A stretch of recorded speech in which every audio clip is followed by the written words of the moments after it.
everybody, it's Lon.TV, and we are back with your weekly wrap-up, and it was quite a week. We had that Nvidia SHIELD Tablet at the beginning of the week, and that Panasonic 4K bridge camera at the end of the week. Really cool stuff.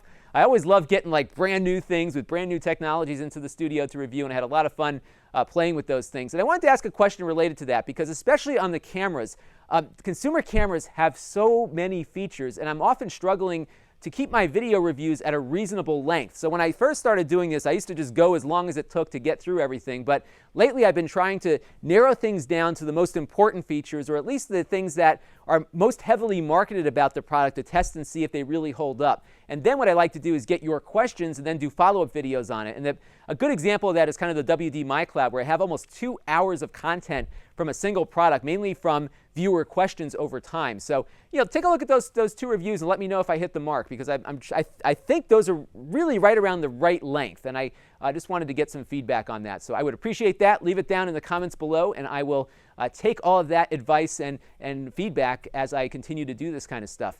I also wanted to let you know I started up a new page at Lon.TV/terms, and that is for manufacturers who want to send me stuff, but I figured I would also let you, the viewers, take a look at it too, so you can see when I'm communicating with manufacturers what I'm saying to them when they're sending me products, so that everyone's aware of where I am on this stuff. Because one of the things I've been noticing, especially with some of the more obscure Chinese brands out there, what they want you to do is go to Amazon and buy the product with their coupon that they give you. So they basically give you the product for free, but they want you to use their coupon so that when you leave the Amazon review of their product, it says you were a verified Amazon purchaser, which I think is a really crappy, a very misleading practice, and I won't do it.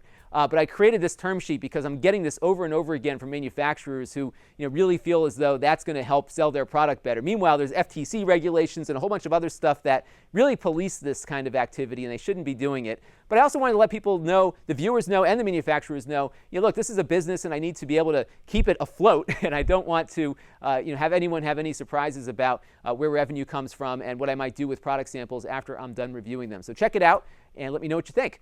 Some reviews this week. We've got some interesting stuff coming in, mostly obscure things that come from manufacturers you probably haven't heard about. So I found this little Android set-top box called the MBox S82B, and it's a Android set-top box for the television that's running 4.2.2 Android KitKat, which is a very recent version of Android and something I haven't seen on a lot of other similar obscure television Android devices. So we'll see how that holds up, and maybe I might finally give one of these my seal of approval. We'll see.